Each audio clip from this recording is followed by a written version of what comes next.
첫 번째, 복음이란 무엇인가 라는 제목으로 하나님 말씀 함께 나누도록 하겠습니다. 오늘부터 이제 로마서 말씀을 쭉 끝까지, 처음부터 끝까지 살펴보려고 합니다. 로마서 강해를 시작하면서 그 큰 주제는 복음 클래스, 복음 수업이라는 주제이고요.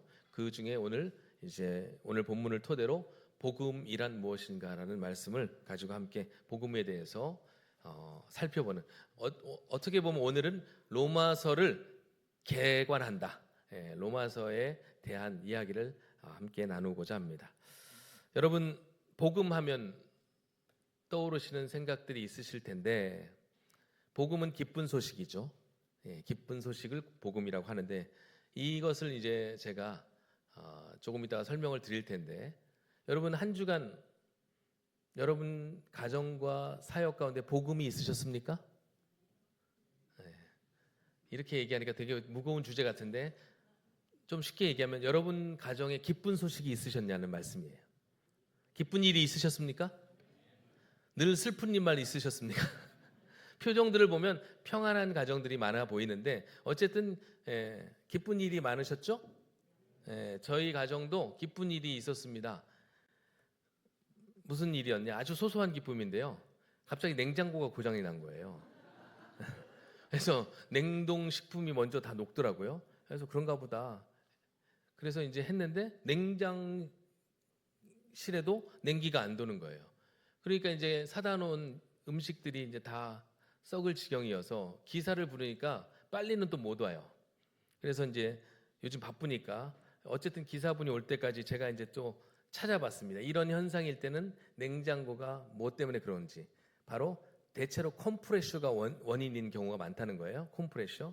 그러니까 그거보다는 원인보다는 저는 비용이 중요하니까, 이게 이제 한 50만 원 정도 되는데, 보통 이제 10년 넘어가면, 그래서 돈 주고 그거 고치느니 차라리 바꿔라, 이런 내용들이 많더라고요. 그래서 냉장고 이거 바꿔야 되나, 그런 고민 중에 있는데 기사분이 오셨어요.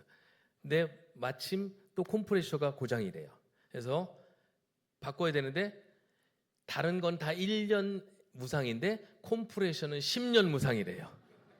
근데 생각해보니까 10년이 넘은 것 같은 거예요. 제가 우리 냉장고가 대전에 있을 때 샀으니까, 애들 어릴 때 봤더니 9년 6개월.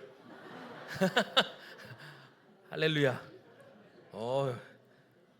그래서 냉장고를 바꿔야 되나, 아니면 컴프레셔 이거 비용을 다 물어야 되나 막 고민하고 있는데, 고객님 10년이 안 되셔서 무상입니다. 저에게는 그것이 복음이었습니다. 여러분, 기쁜 소식이에요. 여러분 가정에도 이런 기쁜 소식이 늘 넘치기를 소망합니다. 아주 소소한 기쁨이었다는 거예요.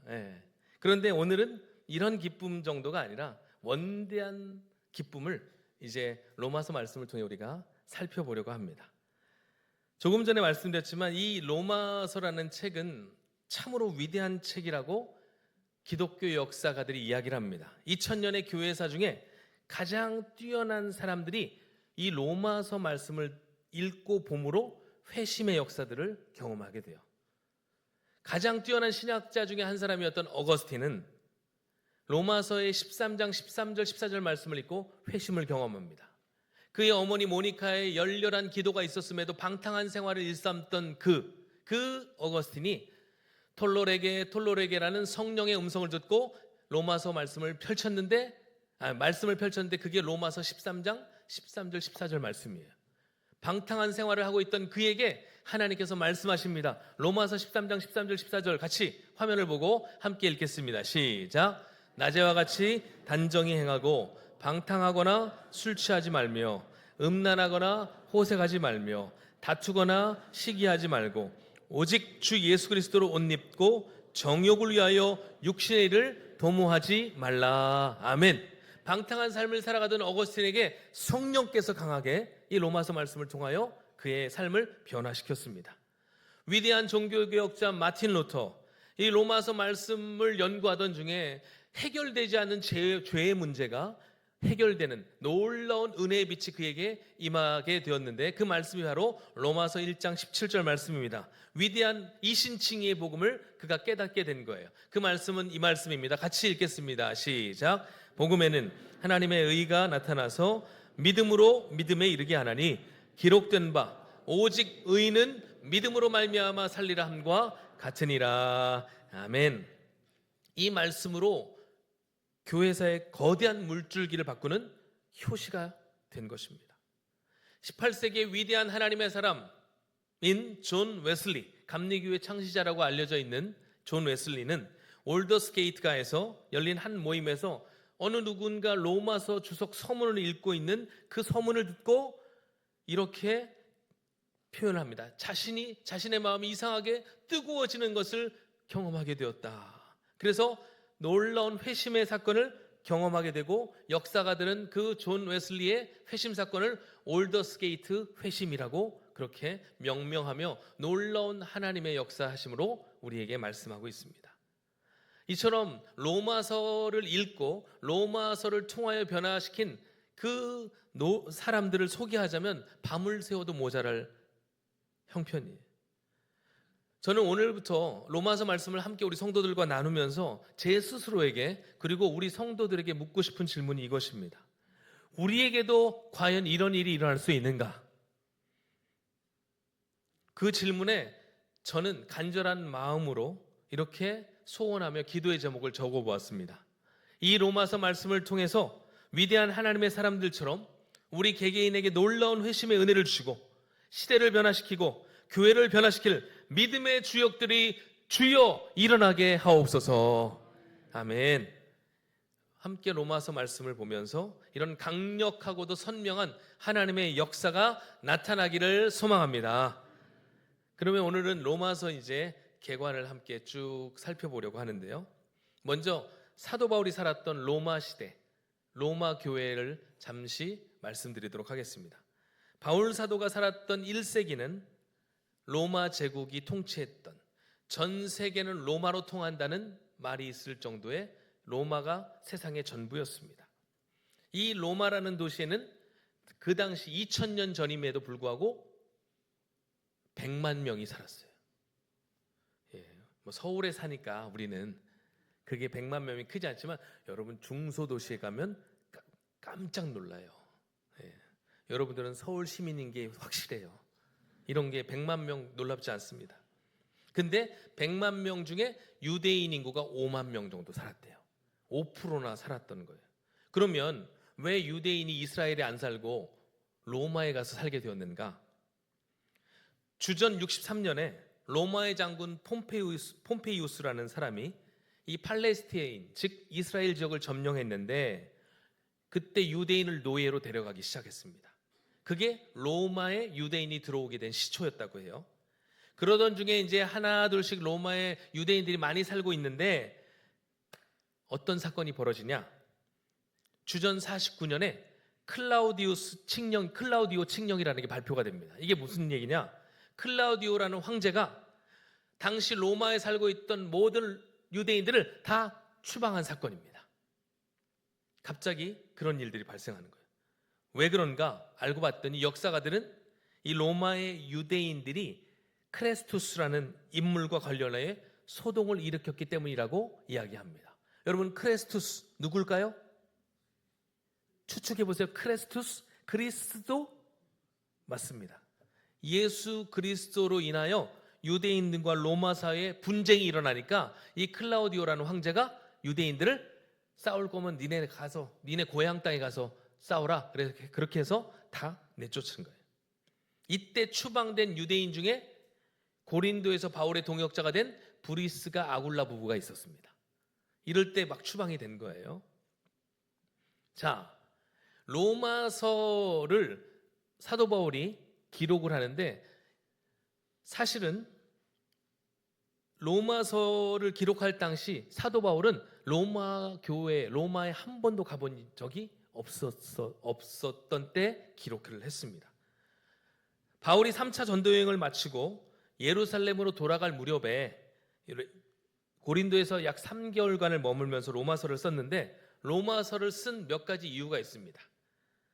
사실은 조금 전에도 말씀드렸지만 로마를 방문한 적이 없어요. 그래서 13절에 이렇게 이야기하는 것입니다. 여러분 13절 말씀을 같이 한번 읽어보겠습니다. 시작. 형제들아, 내가 여러 번 너희에게 가고자 한 것을 너희가 모르기를 원하지 아니하노니 이는 너희 중에서도 다른 이방인 중에서와 같이 열매를 맺게 하려 함이로되 지금까지 길이 막혔도다. 아멘.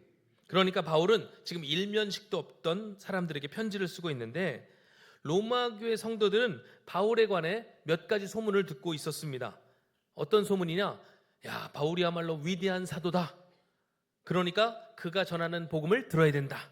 라는 그런 무리들도 있었고, 그런데 또 어떤 무리들 중에는 바울이 진짜 사도가 맞냐? 그의 글솜씨는 훌륭하지만 그의 말은 영 시원치 않다. 그리고 그가 진짜 사도인지도 의심스럽다. 바울의 사도권에 의구심을 갖는 사람들도 있었어요. 한 번도 가본 적이 없는 로마 교회, 그러니까 역사가들에 의하면 로마서를 쓰기 한 10년 전부터 로마에는 교회가 있었다는 거예요. 회당을 중심으로. 그런데 이 로마에 가본 적이 없는 바울이 로마 교회에 서신을 써야 될 필요를 느낀 거예요. 왜 그렇습니까? 바로 여러 가지 이유예요. 크게 두 가지 이유입니다. 첫째는 자신이 전한 복음이, 한번 따라해볼게요. 자신이 전한 복음이 진짜임을 증명하기 위해. 예.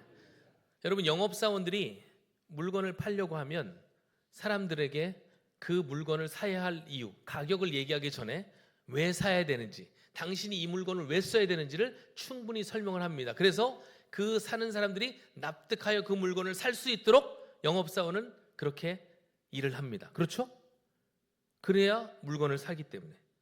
이게 딱 맞는 비유는 아니지만 바울이 마치 영업사원처럼 물건을 팔려고 한다면 그 물건이 도대체 무엇인지 모르는 채 물건을 구매하는 사람은 없다는 거예요. 즉 바울이 전하는 이 복음, 바울이 증거하는 이 복음을 왜 들어야 하는지, 왜 믿고 받아들여야 하는지, 이 복음이 왜 중요한지, 왜 가치가 있는지를 복음을 잘 알지 못하는 자들이 듣고 이해할 필요가 있었어요. 그래서 바울은 로마서를 통해 자신이 전하는 복음을 설명하고자 했던 거예요. 자, 이게 첫 번째 이유고, 두 번째는 사도 바울은 그동안의 전도여행 1차, 2차, 3차 전도여행을 통해 자신이 생각했던 지역의 복음을 완수했다고 그렇게 생각을 했습니다. 사도 바울의 목표는 전 세계의 복음을 전하는 것이었어요. 그런데 여러분, 전 세계라 하면 오늘날처럼 아시아, 아메리카 이런 세계가 아니고 로마 제국이 통치하던 그 범위가 사도 바울이 생각하는 전 세계였습니다. 그러면 로마 시대는 어디 지역이 전 세계였느냐? 여기 왼쪽에 보이시면 여기 메소포타미아 안티오키라고 하는 게 시리아 안디옥이에요. 안디옥 교회, 그 안디옥이고, 다마스쿠스가 다메섹, 예루살렘, 여기가 이제 팔레스타인 지역이고, 그리고 바울이 전한 복음이 마케도니아를 넘어 아테네 지역까지, 그죠? 고린도까지 갔잖아요. 그리고 나서 바울은 이제 로마를 거쳐 에스파냐, 서바나라고 불리는 스페인까지 복음을 전하기를 원했습니다.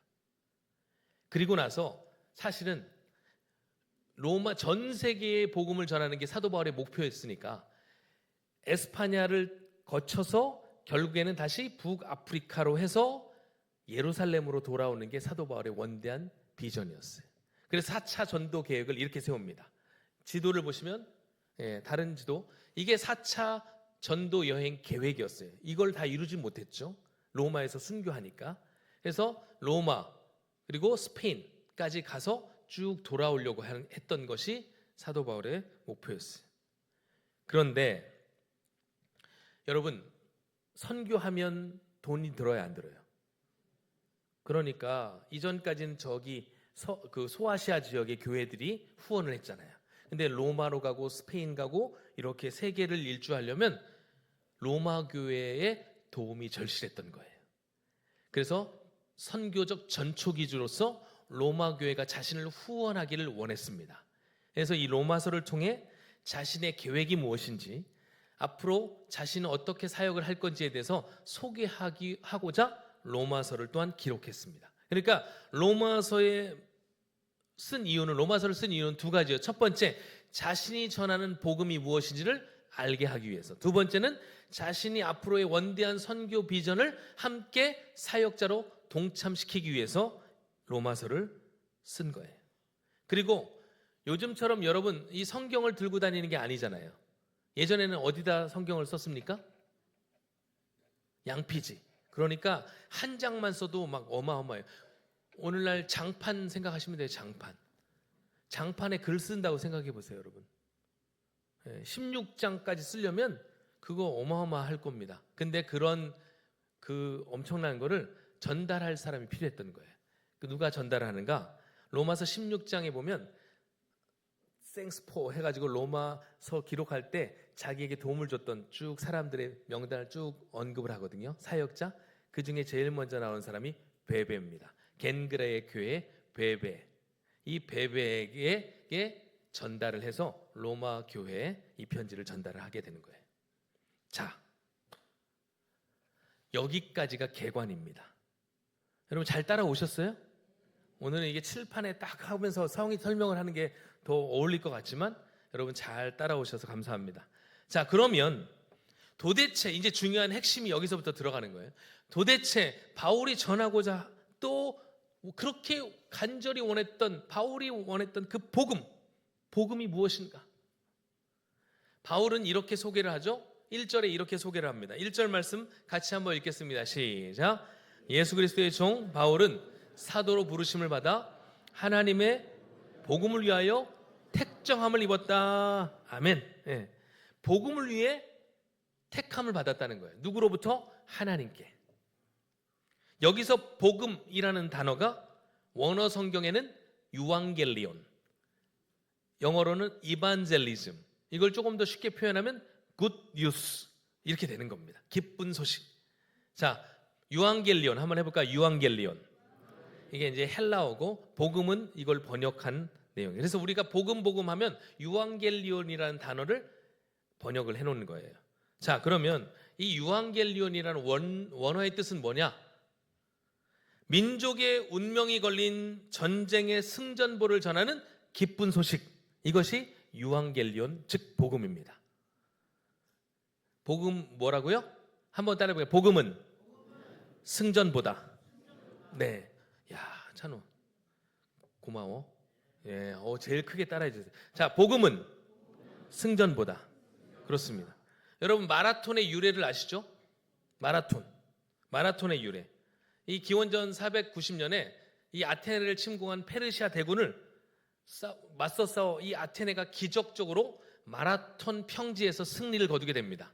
그리고 이 승리의 소식을 누군가 아테네 시민들에게 전해줘야 되는데, 왜냐하면 아테네 시민들은 페르시아가 쳐들어왔다는 소식을 듣고 이제 다 죽었다고 생각한 거예요. 우리는 끝장났다. 그런데 기적적으로 아테네 군인들이 이기게 된 거잖아요. 이 소식을 누군가 가서 전해주어야 했습니다. 그래서 한 병사를 뽑아서 아테네 시민들에게 이 승전보를 전하게 합니다. 그 병사가 그래서 전쟁을 마치자마자 달려가서 아테네 시민들에게 이렇게 외칩니다. 기뻐하라, 우리가 승리했다. 3.1절하고 똑같은 거예요.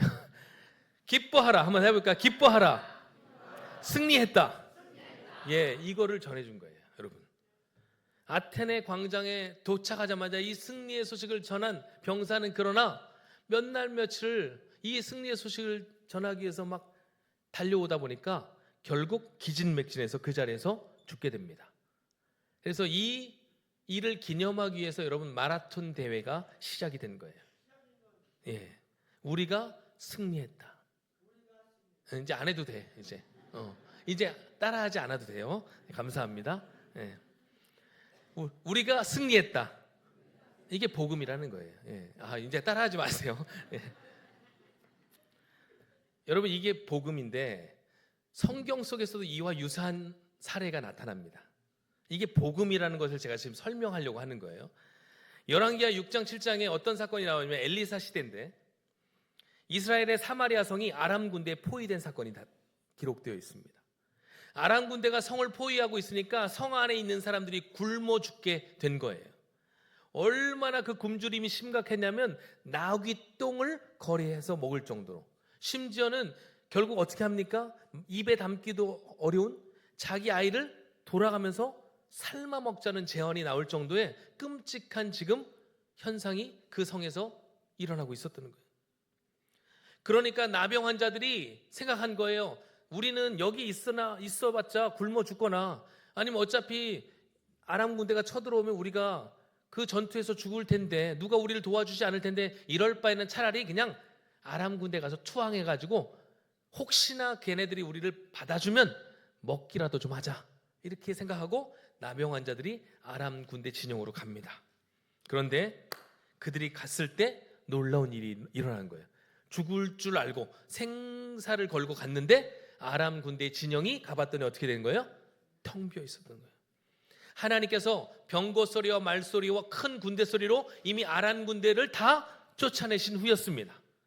그때가 성경은 해질 무렵이라고 기록하고 있는데 수십만의 군대가 저녁을 먹으려고 상을 차려놓은 직후였어요. 그러니까 자기들이 저녁 먹으려고 했는데 하나님의 군대 소리로 인해 다 도망가 버린 거예요. 창고에는 곡식이 가득 쌓여 있습니다. 진영에는 먹을 것이 가득했습니다. 그러니까 이 나병 환자들이 너무 기쁜 거예요. 그래서 허겁지겁 막 음식을 먹습니다. 줄인 배를 채웁니다. 그런데 갑자기 문득 이런 생각이 든 거예요. 우리 사마리아 성 안의 사람들은 어떡하지? 이런 생각이 들자 거기서 이런 이야기를 합니다. 열왕기하 7장 9절 오늘은 아름다운 소식이 있는 날이거늘 우리가 침묵하고 있도다. 만일 밝은 아침까지 기다리면 벌이 우리에게 미칠지니 이제 떠나 왕궁에 가서 알리자. 이렇게 이야기한 거예요. 여러분 생각해 보세요. 아람 군대에 포위되어 있던 성 안에서 굶주려 가는 이들에게 가장 기쁜 소식은 무슨 소식입니까? 아람 군대가 떠나가고 드디어 우리가 마음껏 먹을 수 있게 되었다. 할렐루야. 여러분 이게 복음 아닙니까? 그렇습니다. 이게 그들에게는 아름다운 소식이었고 이것을 굿뉴스, 복음이라고 하는 거예요. 이게 바로 복음입니다. 승전복. 우리는 해낼 수 없지만 하나님은 하신다. 이게 승리의 소식이에요. 이게 복음입니다. 그래서 바울은 이어서 오늘 2절에서 이렇게 말씀합니다. 같이 한번 읽겠습니다. 시작. 이 복음은 하나님이 선지자들을 통하여 그의 아들에 관하여 성경에 미리 약속하신 것이라. 아멘. 여러분 복음은 하나님께서 선지자들을 통하여 그의 아들에 관하여 미리 약속하신 것이라고 말씀합니다. 어느 날 갑자기 하늘에서 뚝 떨어진 얘기가 아니라는 거예요. 왜 이게 중요한 표현이냐? 유대인들, 이 복음을 받아들여야 하는 유대인들이 중요시하게 여기는 게 뭐예요? 그들의 메시아는 어느 날 갑자기 오는 사람이 되어서는 안 돼요. 구약에 예언된 자만이 메시아의 자격이 있는 거예요. 그러니까 바울은 그것을 잘 알고 있었잖아요. 그러니까 메시아의 자격됨을 이야기하는 거예요. 그렇죠? 예. 미리 구약 성경에 약속된 분이 오셨는데 그분이 바로 누구시다? 우리 주 예수 그리스도시다. 그렇습니다. 여러분 메시아를 늘 기다려왔어요. 또 로마 사람들도 우리나라 조선시대 사람들처럼 혈통을 대단히 중요시 여겼대요. 요즘 왕과 사는 남자라는 영화가 히트를 치고 있습니다. 여러분 보셨습니까? 네. 이게 누구 얘기예요? 단종 얘기인데 단종과 그의 숙부에 관한 얘기인데 아픈 역사죠. 단종은 적장자입니다. 그러니까 세종의 아들, 장남이 문종, 문종의 장남이 단종이에요. 그러니까 최적의 혈통이에요. 적장자라고 합니다. 자, 그런데 여러분 수양대군 그의 작은 아버지는 어때요? 적장자가 아니죠? 그런데 찬탈을 한 거예요. 그리고 결국에는 단종을 죽입니다. 단종을 죽이고 나서 수양대군이 계속 악몽에 시달렸다는 역사적 기록도 있어요. 왜 이게 중요합니까? 혈통이 중요하기 때문에 그래요. 로마 사람들에게도 왕이 세워지고 황제가 세워질 땐 혈통이 대단히 중요시 여겨졌답니다. 그래서 이 혈통에 대해서 강조를 하는 거예요. 그리고 이 예언은 아주 오래전부터 구약 성경에 예언된 기록이다라는 것을 말씀합니다. 그리고 나서 더 중요한 표현을 이어서 하는데 4절 말씀 우리 같이 한번 읽어보겠습니다. 4절입니다. 시작. 성결의 영으로는 죽은 자들 가운데서 부활하사 능력으로 하나님의 아들로 선포되셨으니 곧 우리 주 예수 그리스도시니라. 아멘. 예수님께서 예언에 따라 다윗의 혈통으로 육신을 입고 오셨는데 사실 그의 실체는 하나님의 아들이시라는 거예요. 하나님의 아들로 결국 죽음을 이기시고 부활하신, 그리고 영원히 만왕의 왕으로 세상을 다스리시는 주인, 그분이 바로 예수님이라는 것. 그러니까 바울이 전한 복음의 실체는 바로 그의 아들 예수 그리스도에 관한 것이다. 로마서는 그것을 계속해서 이야기하는 것입니다. 당시 주, 메시아, 하나님, 신이라는 표현은 황제에게만 적용되는 배타적인 용어였습니다. 그러니까 다른 용어들은 그 황제 이외의 다른 사람에게 메시아, 주라는 표현을 썼다가는 큰일 나는 거예요. 마치 우리나라 조선시대 전하라는 표현을 왕에게만 쓸 수 있었던 것처럼 주라는 표현은 당시 통치자에게만 쓰는 표현이에요. 그런데 사도 바울은 황제에게만 쓰였던 주님, 메시아, 하나님이라는 용어를 그대로 자신이 전한 복음의 주체이신 예수 그리스도에게로 옮겨갑니다. 예수님만이 주인이시다. 예수님만이 구원자시다. 예수님만이 하나님이시다. 할렐루야. 이게 바울이 전한 복음의 핵심이에요. 즉 부활하신 우리 주님만이 참 주인이시고 세상을 다스리실 구원자시고 통치자이시라는 사실입니다. 황제가 다스리는 로마 제국 전역에 바울은 황제가 진정한 통치자가 아니고 진정한 우주의 통치자는 우리 구주 예수 그리스도이시다. 할렐루야. 이것이 바울이 전하고 했던 복음이에요. 그래서 이 로마서는 세상의 진정한 주인은 누구인가, 황제인가, 누구인가 라는 그 질문에 바로 죽으시고 부활하신 하나님의 아들 예수 그리스도께서 진정한 주인 되신다 라는 것을 설명하는 책이라고 할 수가 있겠습니다. 이것이 바로 복음이요, 우리에게 최고의 기쁨의 소식인 줄 믿습니다. 이 기쁨의 소식을 전하기 위해서 하나님께서는 오래전부터 구약에는 선지자들을 통하여 신약시대의 사도들을 통하여 이 복음을 증언하게 하신 거예요. 그리고 그 복음이 결국 우리 귀에까지 들려지고 우리가 믿게 되었습니다. 그 일로 인하여 우리는 하나님의 자녀가 된 줄 믿습니다. 그래서 바울은 5절에서 이렇게 또한 이야기하고 있습니다. 5절 말씀을 같이 읽겠습니다. 시작. 그로 말미암아 우리가 은혜와 사도의 직분을 받아 그의 이름을 위하여 모든 이방인 중에서 믿어 순종하게 하나니. 아멘. 여러분, 복음이라는 것은 단순히 예수님이 나의 주인이시다, 예수님이 나의 메시아시다라는 것을, 그런 사실에 대한 정보를 듣고 믿는 것, 여기서 끝나는 것이 아니고 사실 진정한 믿음은 순종까지 이어져야 된다는 거예요. 그래서 믿어 순종하게 하는 복음이다. 한번 따라 볼까요? 복음은 믿어 순종하게 하는 것이다. 그렇습니다. 여러분, 믿음으로 사람들은 구원받았다, 여기서 끝났다고 생각해요. 믿음으로 구원받았다, 그러므로 순종은 우리 선택의 문제다라고 그렇게 생각을 하는데 아니라는 거예요. 그것은 온전한 복음이 아니에요. 진짜 온전한 복음은 복음을 믿고 순종하는 것까지. 할렐루야. 그래서 바울은 로마서의 결론부에서도 이 이야기를 한 번 더 강조를 합니다. 16장 26절에 이렇게 말씀해요. 영원하신 하나님의 명을 따라 선지자의 글로 말미암아 모든 민족이 믿어 순종하게 하시려고.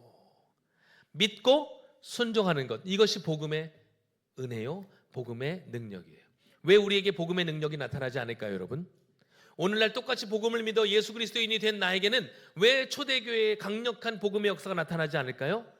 혹시 믿기는 하지만 순종까지 나아가지 못하는 우리의 연약함 때문이 아닌가 생각을 해봅니다. 그러므로 여러분, 복음의 목적은 믿고 순종하는 것임을 여러분 기억하시길 바랍니다. 오늘 말씀을 정리할 텐데 우리 조금 있다가 우리 아이들에게 배지를 달아줄 거예요. 이 배지에는 익투스라는 게 새겨져 있습니다. 익투스, 물고기예요. 헬라어로 익투스는 물고기입니다. 그러나 이 안에는 중요한 표현이 담겨져 있습니다. 익투스의 이 5개의 글자는 어떤 단어의 앞글자예요. 제가 원어로 이야기할 거예요. 예수, 그리스도, 세우, 그리고